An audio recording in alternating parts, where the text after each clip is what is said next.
A maioria dos princípios para a construção da riqueza são os mesmos há milhares de anos. Se você observar os indivíduos extremamente ricos, verá que existe um padrão de riqueza e prosperidade. Os vídeos do canal, com certeza, te deixará um insight do seu próximo nível. Hoje começa uma nova história. Seja bem-vindo ao canal de cortes, Princípios da Riqueza. Sabe aquele exemplo assim, ó? Vou dar um exemplo assim bem comum. Duas pessoas, tá? Uma pessoa, ela vive uma vida incrível, ajudando as pessoas, não fez nada errado, tem família, tem trabalho, é honesta, é genuína, poxa vida, levou a vida toda cuidando da família, dos filhos, contribuindo com a sua sociedade, com a comunidade ao seu redor, com o seu entorno. Aí tem uma outra pessoa, ela levou uma vida leviana pra caramba, promíscua pra caramba, assaltou, matou, fez coisa errada. E uma, por exemplo, não aceitou Deus. Essa que fez as coisas certas. E morreu, você fala assim, cara, eu não acredito em Deus e tal. E a outra que fez tudo errado, matou, assassinou um monte de gente, no finalzinho da sua vida, aceita Deus. Já deve ter te perguntado essa questão, né? Mas essa é fácil. Responde aí, como é que funciona esse julgamento? É injusto? É justo? Abre um pouco a nossa visão sobre isso aí. Vamos lá, é porque você está falando de duas coisas diferentes. É que o ser humano, ele quer ser recompensado por boas obras. Mas a Bíblia não te promete isso. A Bíblia diz o seguinte, ó. Se você crê em Jesus e for batizado, você será salvo. Uma coisa é a salvação, ou seja, a vida eterna. Outra coisa é a vida na terra. Ok. Então, se eu fizer boas obras na terra, trabalhar, ser um cara honesto, ser um cara justo, eu vou criar um legado na terra. Eu vou viver bem na terra. Eu vou mudar a vida das pessoas na terra. Mas a promessa para eu ser salvo não é eu fazer uma boa obra na terra. É eu aceitar Jesus e ser batizado. Então são duas coisas diferentes. Se eu faço boas obras na terra, faço tudo certo, eu tenho uma vida boa na terra porque eu estou cumprindo princípios. E se também eu aceitar Jesus e for batizado, eu ainda herdo a vida eterna. É por isso que o contrário pode acontecer. O cara viveu a vida toda na bandidagem, no final se converte e ele pode ir pro céu. Mas a vida dele foi bandida, foi vida de bandido, foi fugindo da polícia, foi dormindo no barraco. E o outro teve uma vida na mansão, uma vida boa, uma vida curtindo, e pode não herdar a salvação, não ir para a eternidade, porque viveu uma vida boa porque cumpriu os princípios bons na terra, mas não aceitou Jesus no final. Então, uma coisa não tem nada a ver com a outra. Eu procuro, o que eu prego, qual é a minha verdade? Viva os princípios, cumpra os princípios para você herdar as promessas aqui na terra, mas também não abra mão da eternidade. Boa. Então, se você consegue juntar os dois, aí, cara, é a vida perfeita. Hoje eu vivo uma vida super completa, com propósito, eu acordo feliz todos os dias, entendeu? Ontem à noite eu tava brincando de cavalinho com meus 4 filhos. Não tem nada que substitua isso, João. Não tem, cara. Não tem. Contrato milionário não te dá o mesmo arrepio de você estar com os teus 4 filhos em cima, brincando, aquela correria e tal. Então eu percebi o seguinte, olha só que louco. Tudo que eu preciso eu já tenho. O ser humano tá sempre correndo atrás de mais coisas, mas tudo que você já tem tudo que você precisa, cara.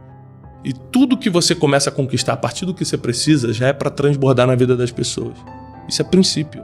Certo. Então quando você começa a ter a mais por ganância, egoísmo, inveja, agora eu vou mostrar que eu posso, agora ele vai ver se ele vai continuar sendo o primeiro, eu vou ser o primeiro. Você está construindo a destruição de algo maravilhoso que você já construiu. Você vai destruir você mesmo. Agora, quando você faz para transbordar a vida dos outros, você está cumprindo o princípio, crescendo na terra, e se cumprir o mandamento, né, de eu reconheço Jesus Cristo como Senhor e Salvador da minha vida, você está garantindo a eternidade. Por exemplo, eu não falo pra ninguém, a gente é amigo há anos, Negro, esses caras são meus amigos há muito tempo. Quando que eu falei pro Negro, cara, você tem que aceitar Jesus, hein? Nunca. Mas toda vez que você senta pra conversar com a gente, você vai na nossa casa... Esse é o nosso papo. Porra, cara, a gente fica... Eu fico... preciso conversar mais com esse cara. Não, então... Me explica um pouco mais. Mas explica essa história. Porque essa é a minha essência. Mas por que eu não falo, Negro, Joel, vocês têm que aceitar Jesus, hein? Por um motivo. Na minha cabeça, a melhor coisa que pode acontecer na vida do ser humano é ela aceitar Jesus Cristo como Senhor e Salvador. Porque as pessoas ligam isso a uma religião. É por isso que elas têm resistência. Porque o que eu descobri é que ninguém tem nada contra Deus. As pessoas têm contra a religião. Perfeito. Contra a igreja, contra o movimento, sabe? Mas contra Deus, é muito difícil encontrar alguém que tem algo contra Deus. Mas, pra mim, a melhor coisa do mundo é aceitar Jesus, porque eu sei o que isso representou na minha vida. Por exemplo, eu não conseguiria lidar com meus próprios pecados. Entendeu? com os erros que eu já cometi no passado, né? Quando a gente fala erros, tô falando de coisas que ferem a Deus, não crimes, né? Graças a Deus. Mas coisas que ferem a Deus, você sabe que feriu a Deus com isso?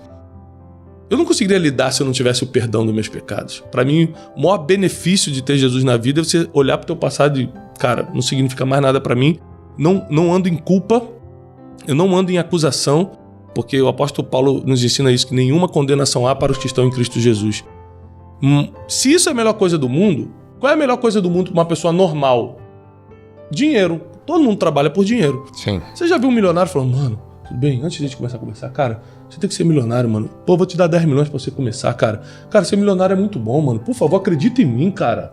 Pô, vamos lá no clube dos milionários, cara. Você precisa virar milionário. Você já viu isso acontecer alguma vez, cara? Nunca vi. Não existe. Se ser milionário é bom e ninguém fica falando por aí que é bom, te convencendo, por que se ter Jesus é maravilhoso, a gente quer ficar enfiando goela abaixo dos outros? Perfeito. Ou a pessoa vê na minha vida que Jesus é bom e vem comigo, irmão, então eu não tô pregando com o meu exemplo, aí quero ficar enfiando palavra nos outros? Não, tem que ser com o meu exemplo. Se a minha vida não é boa o suficiente pra você olhar pra mim e falar assim, cara, eu preciso de Jesus. Então, não adianta eu ficar falando. E é isso que eu tô vivendo, né? Não somos perfeitos, estou muito longe de ser, mas eu busco uma vida que as pessoas olhem pra mim, vejam minha vida financeira, vejam meu espírito empreendedor, vejam meu trabalho, vejam minha família, vejam minha equipe, vejam meus amigos, vejam minha vida no panorama geral e falam, cara, eu queria isso. E aí elas descobrem, por causa de onde eu vim, por causa das improbabilidades e os impossíveis que eu passei na vida, que realmente tem algo a mais. E esse algo a mais é a fé em Deus. E é isso que eu quero passar com meus exemplos e não com as minhas palavras. Você tá escrevendo sobre princípios, né? Tô no meio desse livro. Eu acho que é a melhor coisa que eu já escrevi na vida, tá? Eu tô escrevendo chorando. Assim, porque existem 10 princípios que você não pode quebrar. 10 princípios espirituais que se você cumprir, sua vida aqui na Terra tá feita. 10. Na Terra. Na Terra. Não a vida que você fala. Não. Vida na Terra, vida aqui. Na Terra. São 10 princípios espirituais. Espirituais que... Você sendo crente ou não, católico ou não, confiando em Deus ou não. Se você cumprir esses 10 princípios, tua vida aqui na Terra tá feita. Conta aí uns 2 aí, 3. Ó, vou contar um que... Vou contar 2 polêmicos. Tá bom. Tá?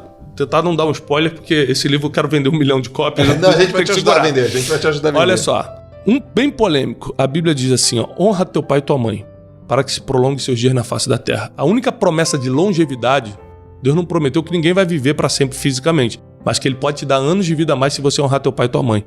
Qual é a polêmica disso? Muita gente falou, tá maluco? Meu pai era um bêbado. Minha mãe me abandonou, minha mãe estava aí, ó, na rua, não estava nem aí para mim. Meu pai me bateu, me fez... Aí a Bíblia não diz, honra teu pai e tua mãe que te cuidaram bem, que foram bons com você. A Bíblia diz, honra teu pai e tua mãe para que se prolongue seus dias na face da terra. Se você honrar teu pai e tua mãe, você está dentro de um princípio de longevidade. Então não adianta você fazer exercício físico para cuidar da saúde, tomar remédio para cuidar da saúde, se você desonra pai e mãe.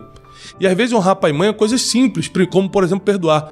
Meu pai realmente me maltratou, né? Dando um exemplo, meu pai me abandonou quando era criança, mas eu perdoo, entendo que o pai dele também abandonou ele não tinha referências. Quando você simplesmente perdoa, você já está honrando. Quando você atende a ligação, eu posso estar na reunião que for. Esse dia eu estava numa reunião, mano. Eu assinei um NDA, assim, o melhor negócio que a gente já fez na nossa vida. Eu estava nessa reunião de fechamento e tocou o telefone. Era minha mãe. Aí eu pedi da licença da reunião e saí. Oi, mãe. Ela falou, filho, tô aqui no Carrefour fazendo compra, a salsicha tá um absurdo. É mesmo, mãe? Tipo assim, rolando uma reunião multimilionária. Eu ali fora, mãe, é salsicha? Não sei o que, mas eu vou... Tiago, vou sair daqui, vou lá no outro mercado, porque isso aí, mãe, vai, Deus abençoe. Tchau, meu filho, me liga mais tarde, tá bom. Voltei, vamos lá, gente. Então, eu não posso falar assim, minha mãe é menos importante que essa reunião milionária. Com certeza. Porque... o que custa 2 minutos? Claro que se é algo que, se eu atender, eu vou perder a reunião, eu posso escrever, mãezinha, agora eu não consigo. Mas é algo que... É só segurar a minha ansiedade, atender 1 minuto e voltar. Sim. Então, existem várias formas de ser honrar pai e mãe, eu vou te explicar. São 10 princípios espirituais, o primeiro é honrar pai e mãe. O segundo, cara, esse aqui é terrível. A Bíblia diz que toda autoridade foi constituída por Deus. E ai daquele que se levanta contra uma autoridade. A Bíblia diz, orai pelas vossas autoridades para que você tenha paz. Orai pelas vossas autoridades, pelos vossos governantes, para que vocês tenham paz e vida sossegada. Então, por exemplo, governo Dilma, eu concordava? Não. Tinha raiva do que estava acontecendo no PT? Muita. Votei neles? Não, mas não levantei cartaz fora Dilma. Por quê? Porque a Bíblia diz para eu não fazer isso. A Bíblia diz que eu tenho que orar pelas autoridades e não combatê-las. Tiago, mas o Martin Luther King era pastor e foi pra rua. Ele foi pra rua lutar pelo direito dele, não contra uma autoridade. As pessoas confundem. As pessoas sempre querem usar a história distorcida. Peraí. Sim. Eu estudei a história de Martin Luther King. Ele foi lutar pelo meu direito de negro, votar o meu direito de negro de entrar num restaurante comer com todo mundo. Eu não fui pra combater o presidente Kennedy, pra falar que o governo é uma droga e sai abaixo o Kennedy. Eu não fui contra uma autoridade, eu fui pelo meu direito, é diferente. Então, aí as mesmas pessoas que falam fora Dilma, agora é fora Temer, agora é fora Bolsonaro, e vai ficar nessa. Porque elas estão esperando a solução de um governo. E a nossa esperança está em Deus, não está em governo nenhum. Se o Bolsonaro ficar ou sair, não muda nada na minha vida. Se voltar PT ou não voltar, não muda nada na minha vida. Porque eu vou construir o meu destino com as decisões que eu tomo, com o meu espírito empreendedor e café que eu tenho, ponto final, com governo ou sem governo. Então, isso é um princípio importante. Vale também, eu estou falando de governante, mas vale também para a autoridade, seu chefe, seus líderes de alguma forma. Uma vez um líder meu espiritual bateu de frente comigo. Sim. Ele estava muito errado na situação e eu não reagi. E aí meus amigos em volta falaram, cara, você tem que reagir, mano, o que ele fez foi muito errado, você tem que bater de volta, você tem que mostrar, mano, senão não tem respeito. Eu falei, cara, olha só, eu tô com raiva. O que ele fez, cara, me destruiu por dentro. Mas por mais que eu esteja com raiva, os princípios valem mais do que meus sentimentos. Eu não posso deixar a minha raiva falar mais alto que um princípio. Ele é uma autoridade e se Deus existe, Deus vai cuidar da situação dele, não eu. O rei Davi e Israel fez muito isso. Autoridades se levantavam contra ele e falavam assim, nele eu não bato. Que isso, cara? Você tem um exército mais poderoso, usa. Eu não. Contra a autoridade, não. Se é de Deus, ele vai cair pela mão dos outros. Pela minha, não. O cara ia e era morto pela mão dos inimigos. Pela dele, não. Então eu aprendi isso na Bíblia. Então eu tô botando 10 princípios espirituais que regeram minha vida, que eu cumpri e que me trouxeram até aqui de uma forma incrível e segura. E eu tô escrevendo basicamente isso. São 10, eu só adiantei 2 aqui. Caraca, livraço.